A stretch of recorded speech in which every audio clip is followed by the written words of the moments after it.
We will meet you in the streets.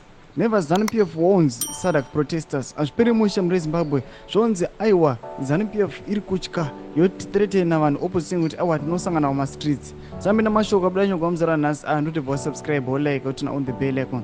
Tipinda pano pahendo ye nehanda vanyora vachiti Zimbabwe's ruling party ZANU-PF has warned the opposition against staging demonstrations during the upcoming Southern African Development Committee SADC 44th Ordinary Summit and vowed to confront them on the streets if they go ahead with their protests.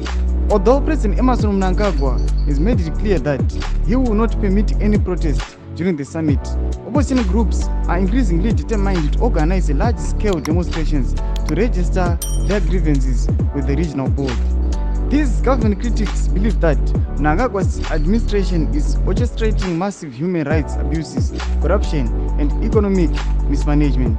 They also want to resolve the electoral dispute that arose during the disputed 2023 harmonized general elections. Tiri kuona zviri kuitika zvinhu zviri awkward munyika yeZimbabwe kuti aiwa mutungamiri wenyika ari kutiretera achiti handitomuri kana kuona mademonstrations anostajiwa mukande during the summit. Vatotoona vanhu vari kutowedzera vana promise kuwananzwa totaura kuti aiwa tatoona mukana wekuti topetishera totoyako votudze mafungiro enyu moti kudii pamusoro pechitiko ichi. Tiona vanhu opposition vachiita nharo vachijamukira mutungamiri wenyika. Tudze mafungiro enyu pina comment section medu.